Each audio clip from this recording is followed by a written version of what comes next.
first up is Guillermo del Toro's take on Pinocchio. And from a technical perspective, there is absolutely no denying that this is one of the most impressive films I've seen this year. And I've already seen the new Avatar film. But I think my big caveat on it is that at the end of the day, it's still the story of Pinocchio. And Pinocchio is not one of my personal favorite stories. I think that this is my favorite interpretation of it. So credit where credit is due. I was kind of bummed out because I'd already seen the Tom Hanks version earlier this year.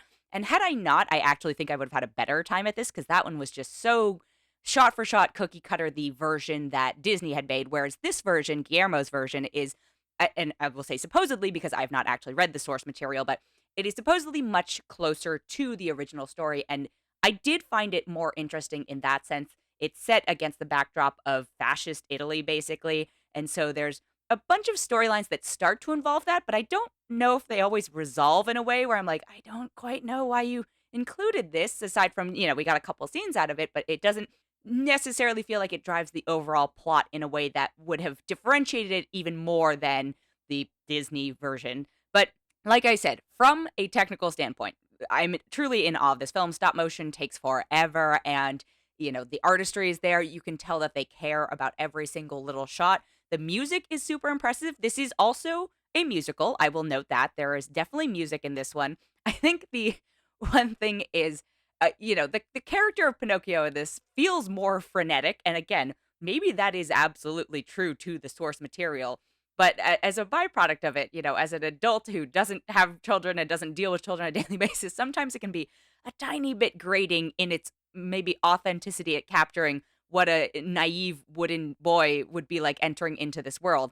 I think the voice cast does a great job. Gregory Mann voices Pinocchio. Ewan McGregor is Cricket. David Bradley, who you might know as Filch, is Geppetto. Tilda Swinton has a part. Cate Blanchett voices a monkey. Yes, that's right. Cate Blanchett has a voice part in this as a monkey.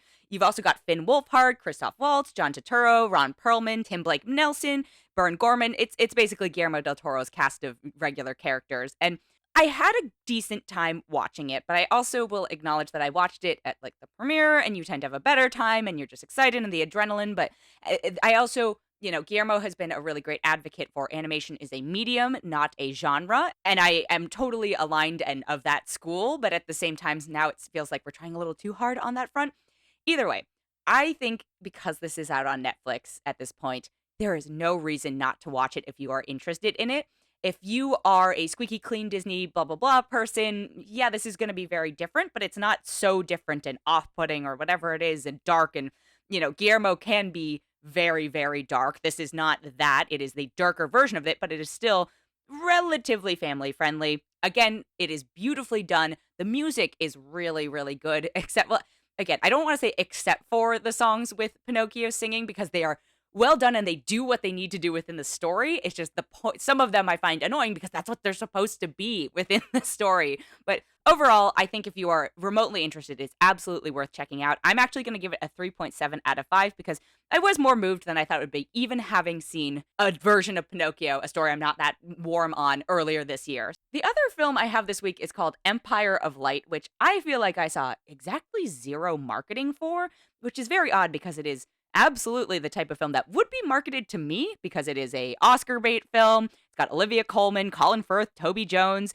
It is a film about film, which we have a lot of this year. There's a lot of films about Hollywood and filmmaking. This one is British. It is from director Sam Mendes. And I think there's a reason that I've not seen any marketing for this. And I think there's a reason it is not being talked about in the awards contention, which is not what everything should count for. But when you come out in December against all the other award contenders, it implies that you are going for it. And when you have Olivia Colman, all that stuff. So it's the story of these folks who run a theater in an English seaside town in the 1980s. Olivia Colman is the acting manager. Colin Firth is like the manager. And then things are shaken up a little bit by the introduction of Michael Ward's character, who he's a young black man in a very white town, and the implications of that. There's also stories about mental health, where Olivia Colman's character is dealing with some mental health, I don't want to say challenges, but discoveries, perhaps, and about the interplay between all the people who work at this theater. And I think the issue with this film is that from a technical standpoint, much like Guillermo del Toro's Pinocchio, it's well crafted. You can't argue with the crafting, and you do have these actors who are very good at what they do, but I did not feel a connection to this movie. It felt very surface level with all the themes it was trying to explore. So again, the mental health, the racism, and dealing with race relations, all that stuff. It's there on paper, and again, you have these actors who are very good executing upon it, but there's something about it that fails to penetrate past to and reach that emotional core as an audience member.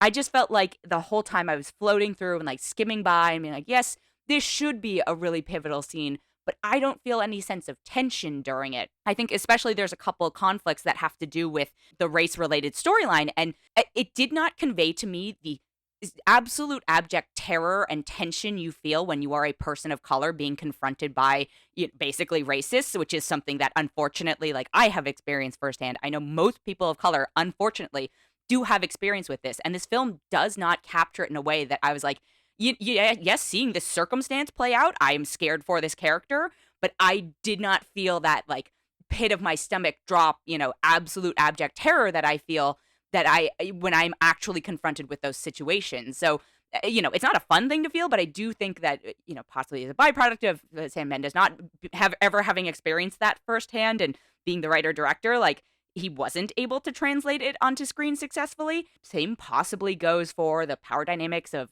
women and men and all this. There's just things that I'm like, ooh, this is there. It's just not working in a way that it should be.